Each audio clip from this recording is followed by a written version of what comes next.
Hi guys, so one day before the essay paper and if you're watching this video, all the very best to you for your essay paper. और इस video में आपके साथ मैं 5 important cheat codes discuss करने वाला हूं which might help you before the exam, one day before the exam, not a bad idea, alright? तो पहले तो एक बात समझो कि कल का जो essay का पेपर है उसमें ये मत सोचना कि आपको बहुत रोजी लैंग्वेज या फ्लावरी इंग्लिश लिखनी है, नहीं, ऐसा कुछ नहीं है। एसे का पेपर अगर आपको लगता है कि अच्छी लैंग्वेज लिखने से या रोजी लैंग्वेज लिखने से आपको ज्यादा मार्क्स मिल जाएंगे, आप गलत सोच रहे हैं।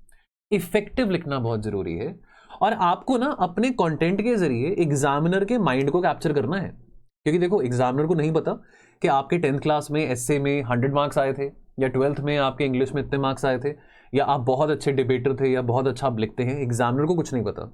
आपने एग्जामिनर को यह शो करना है अपने कॉन्टेंट से कि आप एक एडमिनिस्ट्रेटर की तरह सोचते हैं, कि आप में एबिलिटी है that you can think like an administrator. How would an administrator think like? Balanced, composed, original, clear. So you should have clarity of thought. Your content should reflect originality. Your content should also be very unique. Please understand, unique बहुत जरूरी है। Otherwise average essays हर कोई लिखेगा, लेकिन अगर आप चाहते हैं कि आपके उस रेंज में मार्क्स आए 130, 140, 145 प्लस 150, 157, 160 आए हैं, 160 भी लोगों के आए हैं। I was fortunate enough to get more than 140 marks 4 times in the essay paper, and that is why essay writing comes very natural to me. So therefore, please understand one thing, आपको अपने content में uniqueness भी लेके आनी पड़ेगी। Make your content original and have a lot of clarity. और 5 cheat codes आपके साथ 5 cheat codes मैं डिस्कस करने वाला हूं। अब हो सकता है कि आप ये वीडियो देख रहे हैं लेकिन आपका मेंस इस साल ना हो, लेकिन कोई बात नहीं, ये चीट कोड्स देखते जाना। और अगर आप देख रहे हैं वीडियो तो कमेंट सेक्शन में चीट कोड्स जरूर मेंशन करना, मुझे लगेगा कि शायद आपने वीडियो देखा है पूरा। तो पहला है 3 layer essay formula. 3 layer essay formula, nothing very complicated, intro, body, conclusion. अब देखो बात को समझो, जब इंट्रो की बात आती है तो मेरा हमेशा से ये एक एंडेवर रहता है कि अगर मैं ऐसे लिख रहा हूं या अगर मैं बच्चों को बताता भी हूं, पढ़ाता भी हूं, always prefer writing the intro with N anecdote. Anecdote से शुरू करेंगे या किसी कोटेशन से शुरू करेंगे तो आपके पास ना आर्ग्यूमेंट बन जाता है, आपका ना आर्ग्यूमेंट बिल्डअप हो जाता है, जो कि बहुत जरूरी है। आर्ग्यूमेंट बिल्डअप बहुत जरूरी है, बहुत ज्यादा जरूरी है, ठीक है। तो अगर मान लीजिए कि टॉपिक है, if justice is not served by law alone but by the spirit in which justice is not served by the law alone but by the spirit in which it is applied.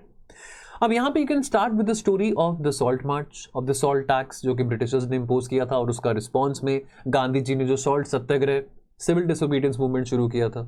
यानी कि देखो आपको पहले theme को समझना है, topic को समझना है कि टॉपिक क्या कन्वे करना चाह रहा है। फॉर एग्जाम्पल ये टॉपिक ये कहना चाह रहा है कि जस्टिस का मतलब ये नहीं है कि कानून एग्जिस्ट करता है तो आपको न्याय मिल जाएगा। क्या वो कानून इफेक्टिवली इंप्लीमेंट हो रहा है, और क्या वो कानून की यूटिलिटी इतनी एफिशिएंट है जो कि लोगों को ग्रेटर गुड दे पा रही है। तो मतलब ये टॉपिक पे डिपेंड करेगा। यहां पे ये टॉपिक मैंने ऐसे यहां पे कोट किया तो आपको बता रहा हूं, but the mood point is कि इंट्रोडक्शन में start with a story, start with N anecdote, जो कि डायरेक्टली लिंक कर रहा है आपके कंटेंट को एसे के थीम के साथ, ठीक है। देन बॉडी की बात करते हैं। Let's move systematically with arguments, with counter arguments and dimensions. Always try to balance that why it matters, how it implies. यानी कि बॉडी ऑफ द एसे में आपने कोशिश करनी है कि आपका जो एसे है फ्लो कर रहा है, फ्री फ्लो हो रहा है, यानी कि फ्लो जो है सीमलेस हो रहा है, एंड देन उसमें कोहेरेंस भी आ रहा है। आपको आर्ग्यूमेंट्स भी देने हैं, काउंटर आर्ग्यूमेंट्स भी दे रहे हैं, और always please remember this thing, आपको यह भी दिखाना है, आपको यह भी वैलिडेट करना है कि जो आपने एग्जाम्पल दिया है वो क्यों दिया है और वो क्यों रिलेट हो रहा है इस core theme of the topic के साथ। अगर theme of the topic is justice और आप कोई एनेक्डोट दे रहे हैं, लेट्स से वो anecdote is related to Abraham Lincoln, आपके एक्सप्लेनेशन में ये बात इस्टैब्लिश हो जानी चाहिए कि वो कैसे अप्लाई कर रहा है इस थीम ऑफ जस्टिस के साथ। कंक्लूजन में आपकी conclusion has to be very visionary. आपकी कंक्लूजन में try incorporating some constitution ideals, may be some sustainable development goals, या कोई भारत की सभ्यता की वैल्यू, जो कि थोड़ा एक फॉरवर्ड लुकिंग और एक होलिस्टिक कंक्लूजन दे सके आपके एसे को। And please also ensure one thing कि कंक्लूजन में आप पूरे के पूरे एसे को सम अप नहीं कर रहे हैं। कंक्लूजन में आप एक डिफरेंट एनेक्डोट दे रहे हैं which is of course related to the theme of the essay. However, make sure that it is very visionary and it is very forward looking. Then second cheat code है SPEET framework, SPEET framework. Speed framework में अब आपको जैसे हम बताते हैं society का dimension, politics का डायमेंशन, इकोनॉमी का डायमेंशन, ये यहां पे क्या कि बात खत्म नहीं करनी है. सोसाइटी के डायमेंशन को जब आप टच अपॉन कर रहे हो तो आपने कौन से एट्रीब्यूट्स को टच अपॉन करना है, values, family, social change etcetera, gender, caste, inclusivity.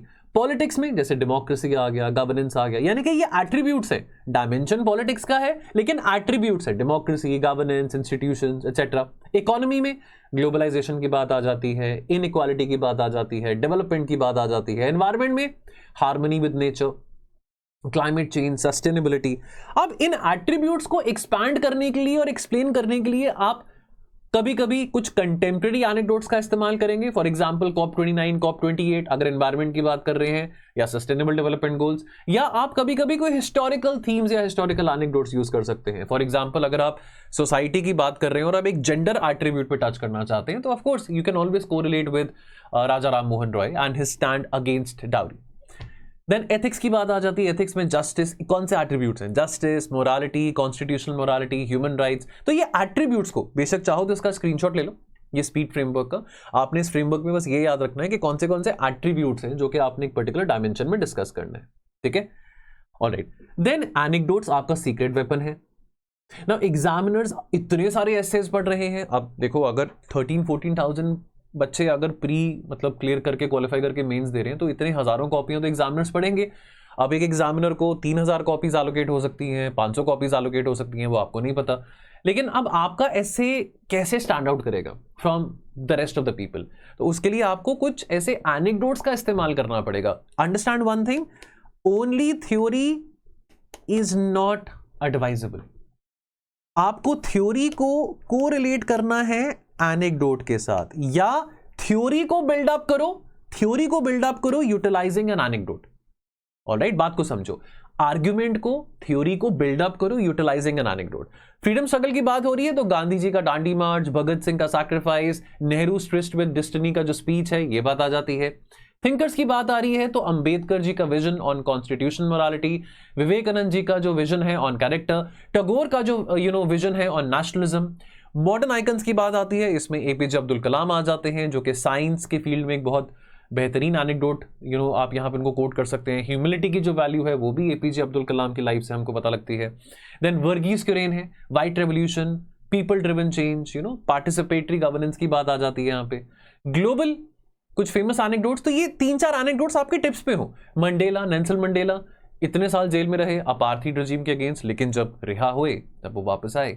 तब उन्होंने उस रिजीम के अगेंस्ट कोई बदला लेने की कोशिश नहीं करी, बल्कि एक ट्रूथ एंड रिकंसिलिएशन कमीशन बनाने की बात करी कि पिछले इतने सालों में जब जब अपार्थाइड था तो चाहे व्हाइट्स ने या चाहे ब्लैक्स ने, किसी ने भी क्राइम कमिट किया हो, रेशियल क्राइम कमिट किया हो, उन सबको बुक करना चाहिए.